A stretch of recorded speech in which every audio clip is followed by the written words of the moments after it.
be here today. And thank you all for sitting in here and being part of this. Today I'm actually not talking about technology. I am grateful. I also got fired because getting fired for me saved my life. Because I used to work in the World Trade Center. I worked for a company who on 9/11 lost 700 people.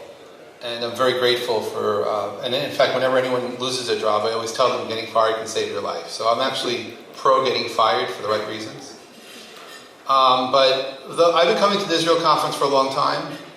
I wasn't here last year because I was trying to do something special for me, which is actually sort of the reason why I'm talking, my talk is called Live Life Now. And so those of you who may remember me from years ago, I figured out a way to outsource 120 pounds. And I did that actually obsessively from 2012 to the fall of 2013. And then in 2013, I started walking 10,000 steps a day. And my business partner he's a marathon runner. So he was kind of upset that it would take me 3 hours to get to 10,000 steps a day. So he convinced me to start jogging. So I figured out how to get there in an hour. That was cool. So to celebrate life, and by that point, by October 2014, not only was I down more than 120 pounds, more than 55 kilo, I was about 16% body fat. I was arguably in the best possible shape of my life. I had figured out how to outsource a lot of issues.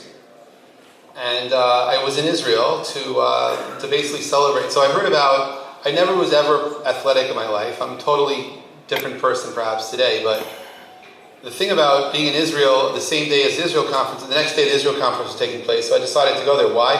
Because they had the 10K night run in Tel Aviv, which I always heard was a lot of fun. And it was basically, if you're going to run in a race and not be competitive, and just have every kilometer, have a band, have a DJ, and just enjoy life, do it. So sure enough, I was in Israel for this race, which I apologize why I wasn't here last year. And thinking about life, maybe I should have been here.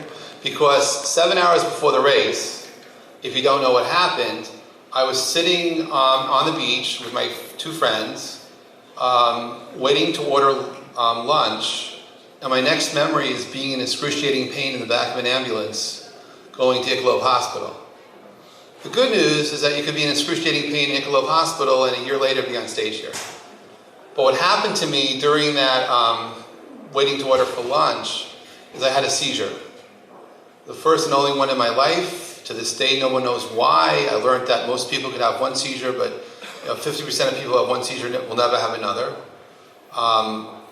Unfortunately, I was so strong that sitting while I was seizing for 5 minutes, and I was blacked out for 25 minutes after that, I basically dislocated my right shoulder, fractured 2 bones, and tore 7 muscles off my bone. That's painful. I've learned to appreciate the magical engineering of the shoulder. And we take that all for granted. You just don't even know. But anyway, I was in the hospital, and I have to thank Yossi Bardi because he made sure that while he was here, I was taken care of. And I have to thank all my friends who were in Israel because I was never alone. I'm very, very grateful but I just want to say it was very heartwarming, even though I was pretty high on oxycodone, and I don't have many memories of everything that happened. I'm forever grateful for everybody who came out to the hospital, who made sure I was never alone the entire time I was there. And to Yossi and to Orly and to Ruthie and everyone who took care of me, I am grateful and humble, because you think that you have things going on great, and then boom. And I was running a conference series called the 140 Conference, and the tagline was Exploring the State of Now. And I very much have been preaching or suggesting or trying to encourage people to live in their moments. But there I was. So I was in Iqlov, got discharged. I went back to New York, went to the hospital for special surgery, and I had my shoulder rebuilt, really. And then it took 2 months to heal, and I've been in intensive physical therapy from the beginning of January. I finished on Friday. So that was kind of cool. But the thing is, I'm a hugaholic. And I have to confess, going 7 months without being able to hug someone is kind of hard. On top of that, when I got out of the hospital, I realized I couldn't button my shirt, I couldn't tie my shoes. So I actually moved into my mother's house. And imagine being older and being treated as a teenager. It's kind of surreal. And the thing is, with my shoulder, I couldn't sleep in a bed. I had no idea. So I took over my mother's living room. For 3.5 months, I was literally living in the living room. And it was pretty horrendous on many levels. Because the pain, see, it's all about pain. The good thing is we don't remember pain so much, but I was also worried about not getting addicted to painkillers. So in the hospital, they tell you to stay ahead of the pain. And I was so afraid to get stuck that I would not take the pain. I now tell you, please, if they tell you to stay ahead of the pain, do it. So it took me about 24 hours to stay ahead of that. And it was excruciating. But I have a great deal of appreciation for being, because when I was sitting in the hospital recovering for 5 days and going for another surgery, I started thinking about my year that had ended in October and all the things I didn't do. And I started to think about being.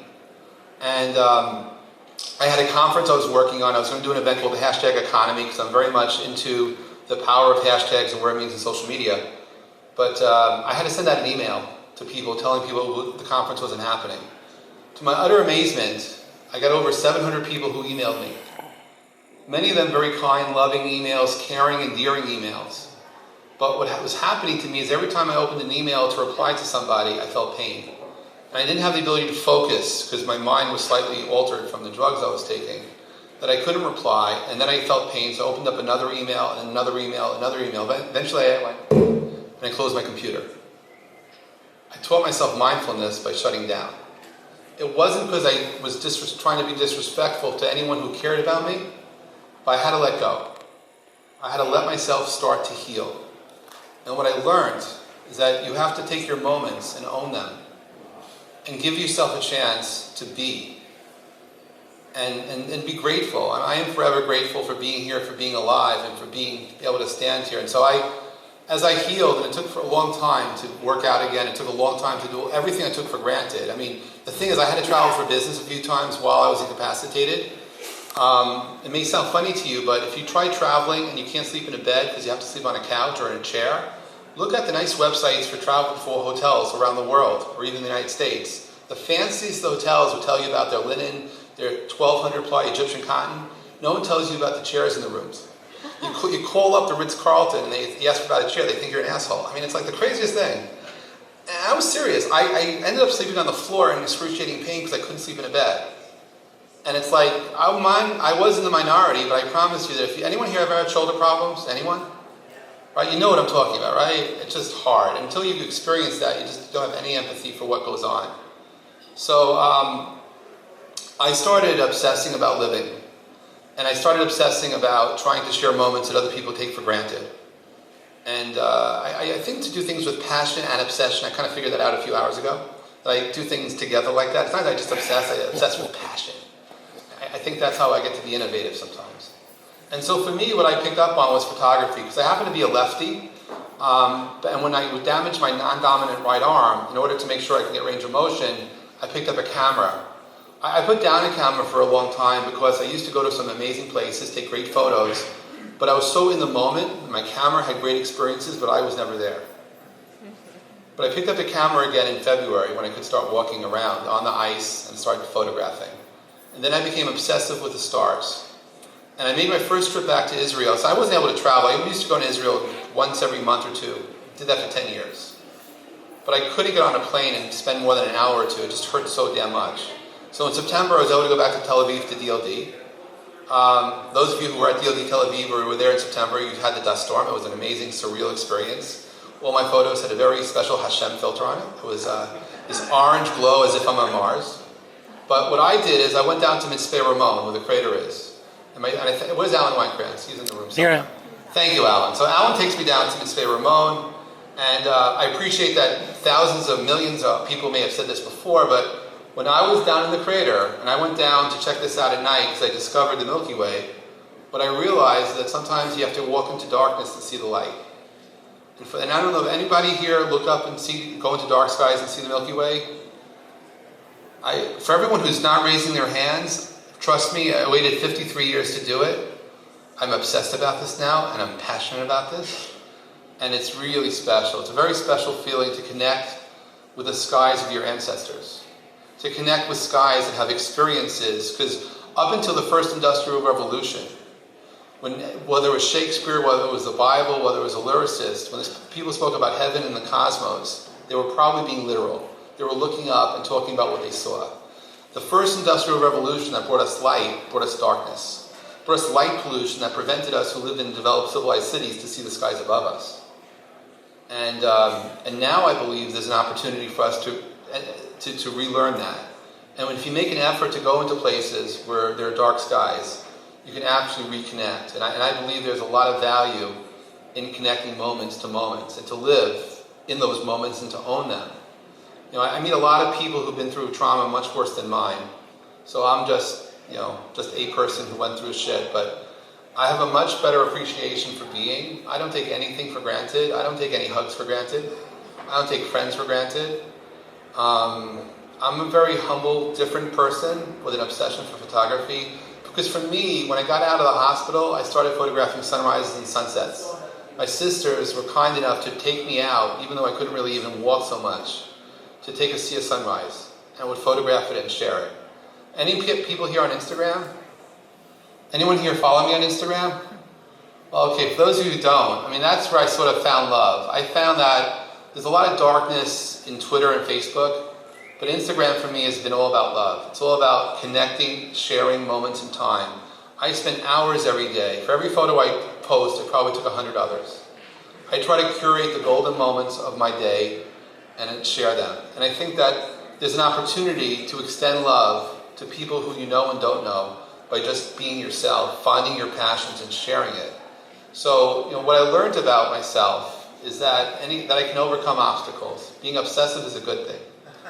I've also learned to just to be, and I'm very happy to be here.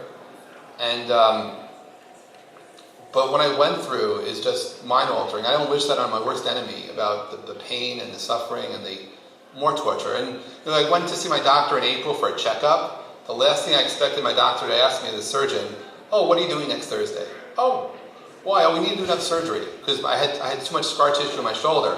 So I would have lost the bet if anyone had asked me would I be having an MRI that Monday night. I almost lost it completely in that MRI chamber. But the next week I had surgery, but I learned not to wear a shirt that was buttons and not to wear shoes that had laces. I got smart about that. And I healed. Remarkably, my physical therapist gave up on me though. When I was at 80% mobility, he wanted to discharge me. I went for 100%. So I got that. And then really what I've been doing is trying to share moments in time.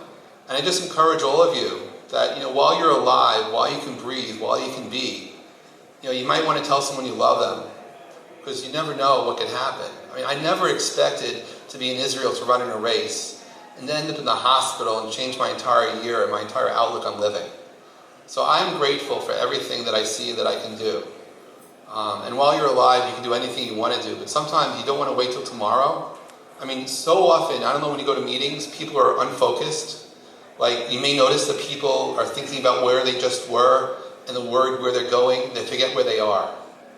So if you learn to live in your moments, I'm not saying the future will not happen, I'm not saying the past doesn't matter, but if you learn to be present, life is so much more powerful and it can have tremendous more meaning for everyone.